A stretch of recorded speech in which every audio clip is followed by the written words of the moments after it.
Well, hello again, ladies and gentlemen. It's a beautiful Saturday afternoon, and I am here ready to discuss with you the fundamental, essential ideas behind the progressive era, 1900 to about 1920. Famous man on the shot right here, Mr.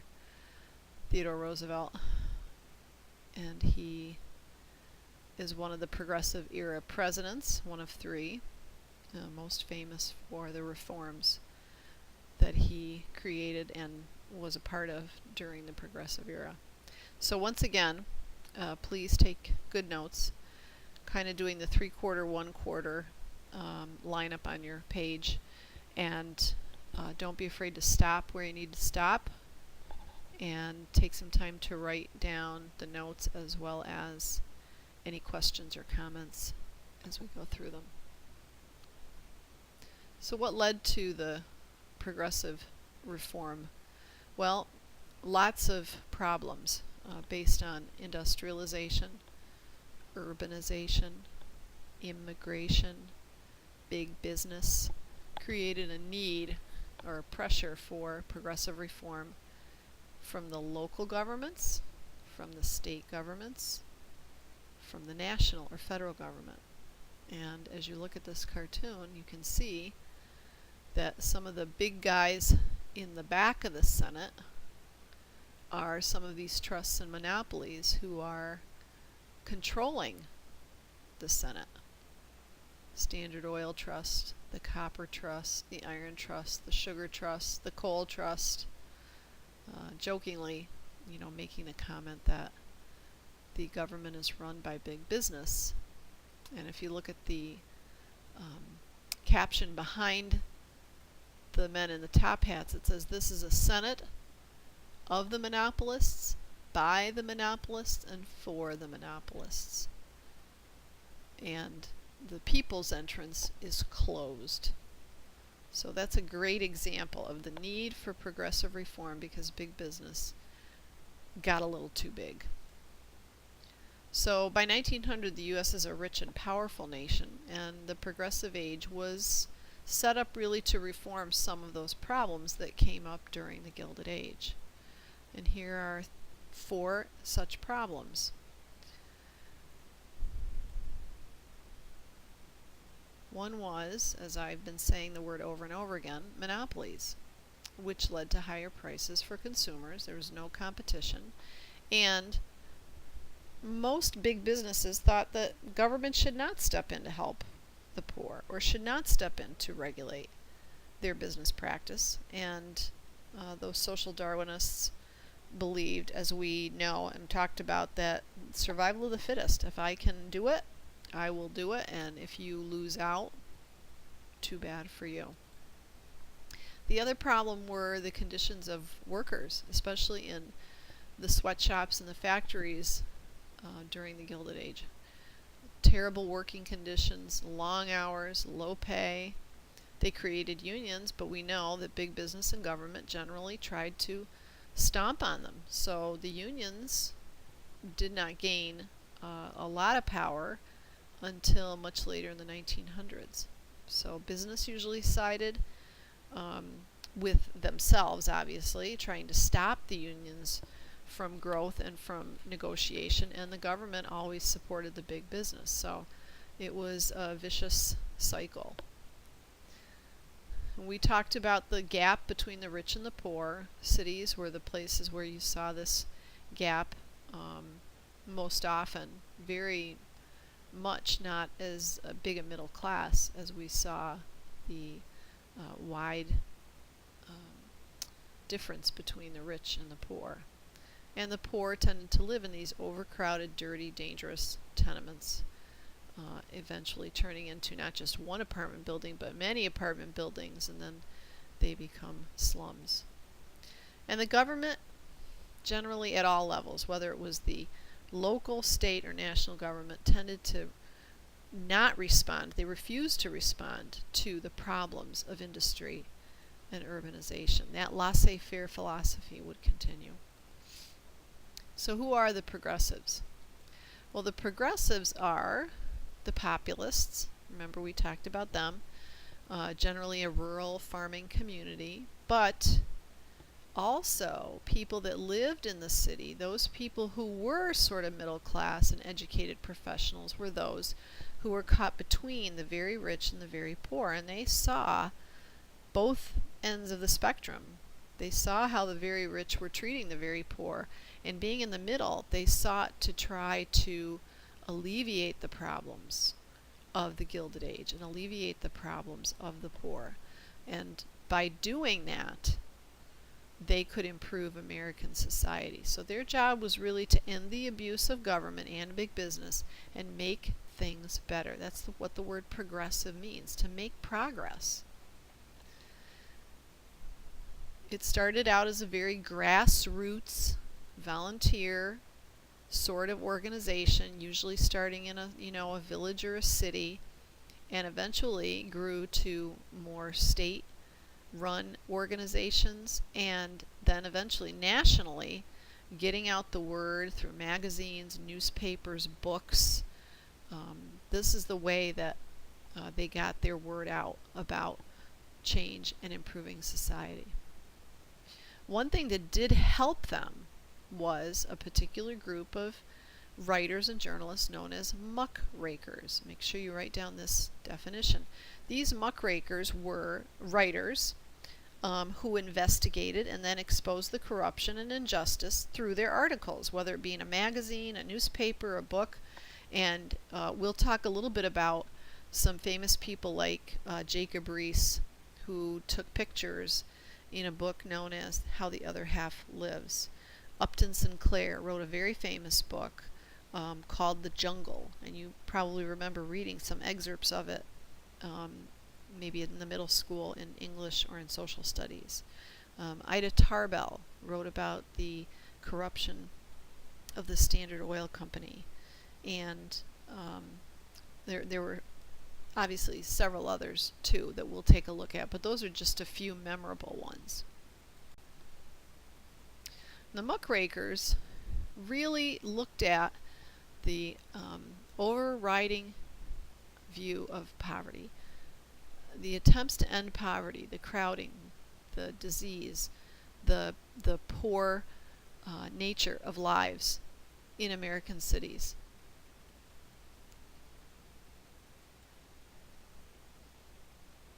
And here are some examples of that.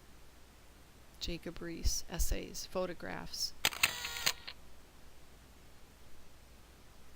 And some of these may look familiar to you. And feel free to linger on any of them to get the full effect. It's very easy to see how people would be appalled at the kind of life these people were living. Another organization set up to try to help the situations within cities were churches. They wanted to help people that lived in the cities, these immigrants especially. This is called the social gospel, working for social justice through your church, but aiding your community. And eventually, laws were passed creating building codes. We looked at the Triangle Shirtwaist Factory fire. You know that as a result of that fire and other events like that, laws were eventually passed creating building codes and creating more safe living and working conditions for all people. The social settlement movement was located in working class slums, usually called settlement houses. They offered people like immigrants education, child care, social activities, and help finding a job. And we talked about Hull House and Jane Addams when we talked about immigration.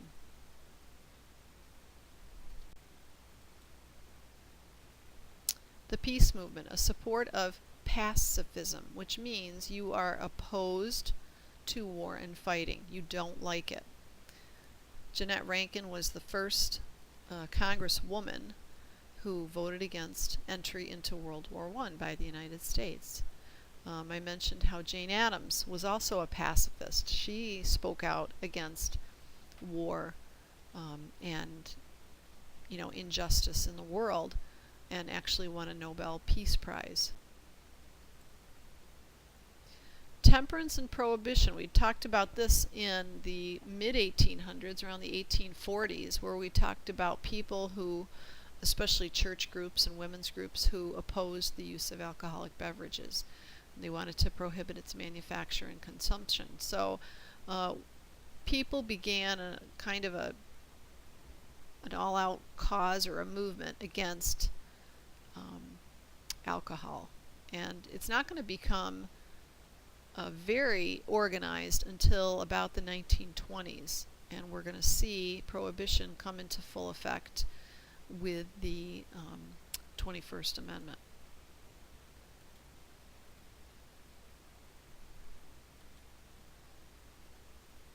I'm sorry, I take that back. The 18th Amendment. The 21st Amendment actually repealed the 18th Amendment. So a nationwide prohibition against alcohol.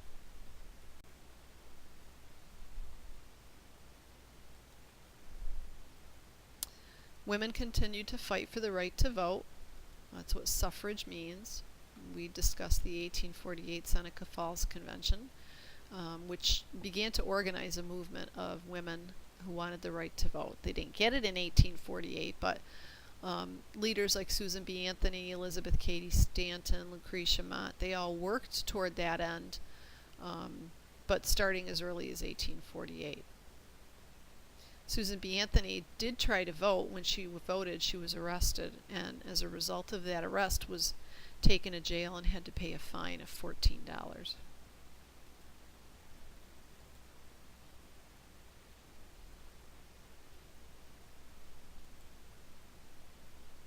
And the 19th Amendment in 1920 gave women the right to vote. So you have the 18th Amendment, which prohibited alcohol. Following shortly after that, the 19th Amendment giving women the right to vote.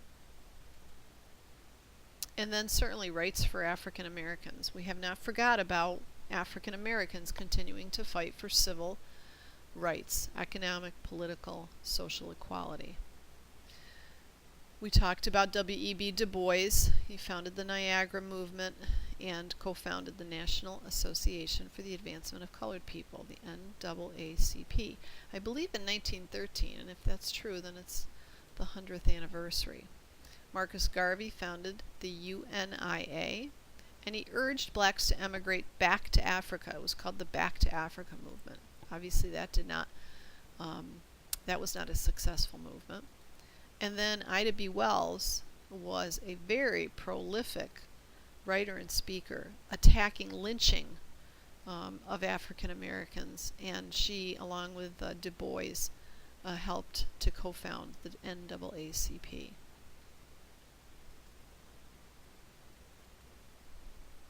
So reform of government through the progressives really begins with the city, beginning to improve city governments and attempting to solve the urban problems.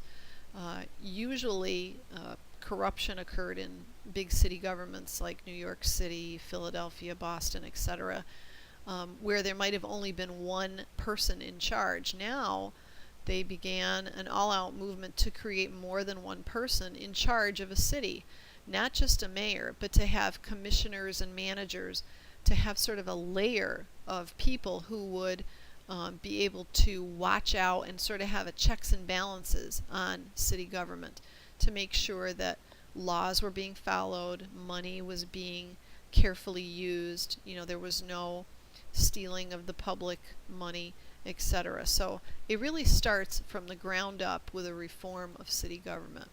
It then moves to state governments, and 4 very, very important reforms take place. Make sure you write these down. The beginnings of a secret ballot when you vote. And you might say, well, they're all secret because you write on it and you fold it in half and you put it in the box. Not so much so when the person who's taking your vote is watching what you're writing, and sometimes they would have different colored paper so they knew which one you were voting for because the different candidates might have been on one colored paper and another candidate on a different colored paper. It was very open for discussion and for seeing what you did. So they really wanted to prevent the party bosses, the Democrat, Republican, whatever third party bosses from knowing how people voted. They wanted to keep it private because it really is up to you and only you as the voter to decide who you want to vote for, and no one should know that unless you decide to tell them. They shouldn't be able to influence or manipulate your vote. The second thing is called an initiative, which allows voters to recommend laws. Many times voters have really good ideas for laws that need to be passed, and so voters can start a petition or begin a movement to get their representatives or their senators to begin a law or begin a bill to turn into a law that they think is appropriate or is necessary. Kind of like what we're seeing with these Newtown families who are recommending gun control laws. That's initiative. Referendums are votes that you take, and whether you decide a bill will become a law or not. We have these every May when we have school budget votes. That's called a referendum. And something called a recall, in which you force elected officials from office. Doesn't happen very often, but it does happen. Many times it'll happen with a mayor or a governor. You won't see this kind of thing happen with a president because you can't recall a president, but you could recall an official like a mayor or a governor because the people don't feel that he's doing the right job, or they want to they would like to see somebody else take the position. So as I said, this does not happen often, but it is always on the table, and it has happened a couple times. I think once in California with the governor of California, and then another time with the governor of, I believe, Wisconsin. And what's kind of unusual about that one, the one in Wisconsin, is that most of these reforms of state government in 1900 started in Wisconsin. So it was kind of not a coincidence, but definitely prophetic that kind of thing would happen. And last but not least, reforms in the federal government took the look of how the presidents were willing to work with the Congress and the Supreme Court, and how they would begin to reform the federal government. So you're going to have Teddy Roosevelt, William Howard Taft, and Woodrow Wilson. And each one of these presidents has their own take in how they see progressive reform. Teddy Roosevelt called his reform, what would I call them? His reform legislation, his reform goals as the square deal. Sound familiar? Like George F. Johnson? Absolutely. And they, even though they were a square deal, which is four-sided, we can categorize them into the 3 C's. The first C being consumer protection. Teddy Roosevelt believed in protecting the consumer, and he did that by creating, or helping to create, he doesn't make laws, but he had the Congress work to create something known as the Pure Food and Drug Act and the Meat Inspection Act, both in 1906. And he was inspired to do this after reading Upton Sinclair's The Jungle. So this is one way that the president took the progressive movement, which was starting through these muckrakers, and actually took it to heart and helped to create some laws that would be helpful to protect people, protect the consumers, to make sure the food and the drugs that they purchase are processed safely, are safe to put into your body to eat and to take, and that the meat that is being processed is processed in a clean, sanitary environment, so that when you purchase it, you purchase something that is good and is not spoiled in any way and wouldn't make you sick. So lucky for us, these 2 important laws came to be. Otherwise, I don't think we could trust what we were eating. We can look at a can of food, we can look at a package of meat, you can see the ingredients listed, you can know what's in it, not just how much it weighs or that looks like it's in a very safe can or some sort of a packaging, but what's in it, and to make sure that it has been processed safely. The second C is corporations, and you know this already. Teddy Roosevelt, TR, was known as a trust buster, and what he tried to do is to regulate the good trusts and then break up the bad trusts.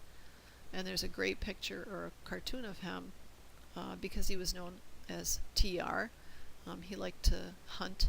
He especially liked to hunt bears, and that's where the teddy bear came from. So you can linger on that cartoon a little bit and see the restraint that he is putting on the good trust. He kind of has the one little bear, the good trust, on a leash, but he has done away with the bad trust, much like a hunter. And then the third C is conservation, setting aside federal lands and establishing national parks. He really believed that America, the entire American landscape, was very important, and if it weren't for Teddy Roosevelt, we wouldn't have all the national parks that we do today, because he was an avid outdoorsman. He loved to hunt, fish, ride, hike. He really believed in preserving America's natural beauty. Imagine the United States without the Grand Canyon. Imagine the United States without the Adirondacks. Imagine the United States without those big redwoods, the redwood trees that are out in California, or some of the beautiful mountains in North and South Dakota where the Mount Rushmore is. I mean, those are the kinds of things he believed in, and if it weren't for him, we would not have protected them so that people and businesses wouldn't go in and start digging them up and using them for businesses. Instead, they're preserved so everyone can enjoy them. This is Teddy Roosevelt with his friend John Muir, who was also an avid conservationist. Now, once Teddy Roosevelt is out of office, he's there from about 1900 to 1908, along comes William Howard Taft. And we had mentioned that Teddy Roosevelt was a trust buster, but did you know that Taft actually busted twice as many trusts as Roosevelt? And sometimes people forget that, but he was also very important in protecting consumers from monopolies and trusts. He only served from 1908 to 1912. The big election of 1912 was between Teddy Roosevelt again. He kind of came back. He missed the presidency. He wished he had never left it. But he couldn't run as a Republican because his friend William Howard Taft was running as a Republican. So he created a whole new party known as the Bull Moose Party. And so it was between Roosevelt, Republican Taft, and look at our friend Woodrow Wilson as the Democrat. Now you might have said, well, why would Roosevelt do that? Roosevelt was a little bit selfish. He had handpicked Taft really to run in 1908 after he served his 2 terms. He regretted not running again because remember, this is only 1900. There is no law still that says a president can't run 3 times. We have that law now, but we didn't back in the early 1900s. So Roosevelt could have run a 3rd time. He chose not to, and then he regretted that. So when he runs again, he's the third party, which when you look at the way third parties generally work, when a third party comes in, it's going to split the votes between the other 2 running. And that's exactly what Roosevelt's Bull Moose Party did. You had quite a few people who voted for Taft, a few people who might have voted for Roosevelt, and so that took those 2 kind of off to the side where the majority of people were voting for Wilson, because Roosevelt ended up splitting what could have been all Republican votes for Taft in 2. He really kind of divided and conquered, and by doing that, it made Wilson the winner for the election of 1912. So not a smart move for Roosevelt, not a smart move for the Republicans, because Roosevelt, in effect, kind of, made it difficult for the Republicans or for himself to win by pulling those votes away from Taft. And Woodrow Wilson's progressive reform time was called the New Freedom. He wanted to tackle what is known as the triple wall of privilege: tariffs, banks, and trusts. And so the first thing he does is he passes a tariff reduction. This is known as the Underwood Tariff Act. It was the first tariff or export tax reduction since the Civil War. So he was actually trying to increase trade for the United States, because if tariffs went down, there's a greater likelihood that more goods would be coming in from other countries, which would be available to the American consumer, but it would also encourage our businesses in the United States to trade and to send goods overseas. So this was the first tariff reduction since the Civil War. The second thing he did was to help the banks. He created the Federal Reserve System. Thank God that he did, because the Federal Reserve System does a couple of things. It actually issues the currency. This is how we get the money that we get, and how it is processed, how it is made, and then how it is divided and distributed throughout the country. So he really did us a favor by creating the Federal Reserve. It issued currency, it controls the amount of money in circulation, it controls the interest rates, and he made it a very organized system by dividing banking systems into 12 districts. So we are forever in debt to Woodrow Wilson for the Federal Reserve System. This is very important today. And then the third part of the triple wall of privilege was the trusts. They were still after trusts. Despite TR, despite Taft, here comes Wilson with the Clayton Antitrust Act. Remember this one in 1914, in which the government began to enlist stricter control over business, because the Sherman Antitrust Act was not as effective. It tended to be a little more lenient, and the Supreme Court ended up knocking down quite a few things that the Sherman Act could have helped with. So the Clayton Antitrust Act is an attempt to beef up regulations against monopolies, more control over business, so that they did not become monopolies and trusts, and eliminate competition.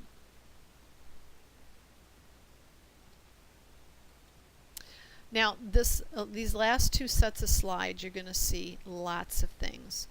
You don't have to copy these things down, but what I would do is I would have these available for yourself to refer to, because these are all of the laws that were created as a result of progressive era legislation. So you'll have them available to you, and you can refer to them on this PowerPoint. And you're going to see a lot of things. You're going to see laws, you're going to see amendments, you're going to see cabinet positions, you're going to see executive orders, all of which are part of the progressive era. So for the problems that were occurring, these are the solutions to those problems. You have the 16th Amendment, which was income tax. You have the 17th Amendment, which increased democracy by directly electing senators. You have the 18th Amendment, which was prohibition. And you have the 19th Amendment, giving women the right to vote. So when you're thinking about what are the problems, if you go back all the way to the first slide that we talked about, what were the problems? Business practices, working conditions, living conditions, and some of the issues with big business. These are the solutions. These are the answers to those problems. Okay, that's it. I did a lot of talking. You've got about 30 minutes worth of discussion here and notes. I hope you got down what you needed, and remember, you are the laces to my sneakers. And if you've got questions or comments, please bring them to class.